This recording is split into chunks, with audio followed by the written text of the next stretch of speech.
It is often said that the experiences we endure eventually show on our faces. The term 1,000-yard stare, as it has come to be known, originates from a 1945 Life magazine publication featuring the artwork "Marines Call It That 2,000-Yard Stare" by Tom Lee. The painting portrays a World War II soldier with a vacant, emotionless expression, standing amidst the ruins of a scorched battlefield. The term has since come to define the vacuous, detached demeanour etched into the faces of those who have endured the horrors of war or been crushed under the weight of severe trauma. Trauma leaves its mark, not just internally, but visibly. There is a distinct, recognizable look that people with trauma display. Sometimes it's stark and haunting, like that of soldiers with PTSD, but often it's slightly more subtle. Pretty much everyone, apart from of course coping Redditors and blue-pilled cucks, have noticed that a disturbing amount of women these days seem to possess some kind of 1,000-yard-esque stare. Why? Well, to put it simply, it's because they all have high body counts. Women who sleep around literally develop a disassociated stare. Many refer to it as the eyes or the 1,000-cock stare, that no matter how much makeup these bops lather onto their faces, they cannot hide. A woman who sleeps with multiple men, especially casually, which is highly unnatural sexual behaviour, inflicts genuine trauma on herself. While our degenerate society may glorify this filthy behaviour and promote it as female liberation or empowerment, an utterly pathetic and contemptible lie, the subconscious mind of these women interprets it very differently.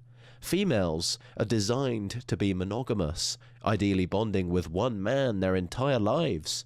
Unlike men, who are biologically predisposed to spreading their genetic material more widely, women experience sex on a profoundly emotional and spiritual level. Women release observably more oxytocin, often called the bonding hormone, during sex than men do. Oxytocin strengthens emotional attachment, and this makes sex a profoundly spiritual and intensely connecting experience for females. It's been exactly that way since the dawn of mankind. So what happens when modern women with access to contraception casually engage in such a sacred activity with dozens of men they hardly know? They quite literally damage their souls. Women even retain the DNA of their sexual partners within their bodies, which is known as microchimerism, and the vaginal canal physically adapts to the shape of a partner's penis over time. Women are not meant to have high body counts, and they are especially not designed to engage in casual, emotionless intimacy. And although casual sex is often described as emotionless, it never starts out that way. It is often said that a woman always remembers her first time, and this is objectively true. It's intimate and connecting for her. But as she does it with more and more men, her emotions are slowly drained, and once she reaches a high body count, it becomes spiritually vacuous, and she will be forever ruined and incapable of bonding on a deep level.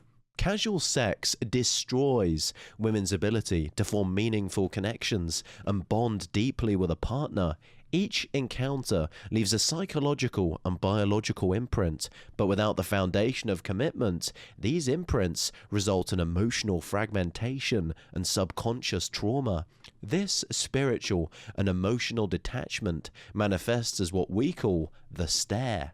The higher a woman's body count, the lesser her ability is to engage in pair bonding. Sleuths are pretty much incapable of forming stable, long-term relationships. Studies prove that women with high body counts are far more likely to struggle with being nurturing mothers. Women cannot defy the natural order without consequence, and that consequence is developing the stare. It's completely acceptable to preach avoiding addiction to scrolling on social media and playing video games, because that will fry your dopamine receptors, making your experiences significantly duller and harder to gain pleasure from. But the moment you suggest a similar mechanism just might occur in women who enjoy being the town bicycle, you're suddenly a woman-hating misogynist.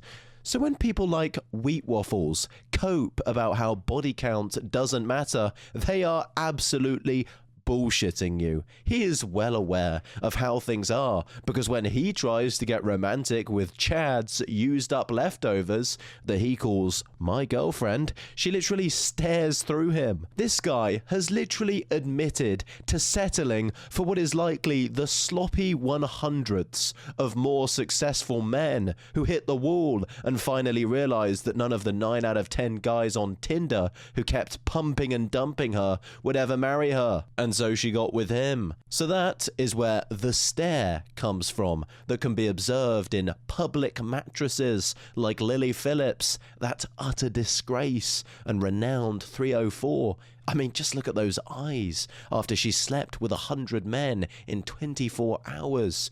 Truly revolting. The trauma it inflicted is obvious and permanent. May God have mercy on whatever pathetically desperate man accepts her when she finally wants to settle down in order to avoid inevitable loneliness once she hits the wall.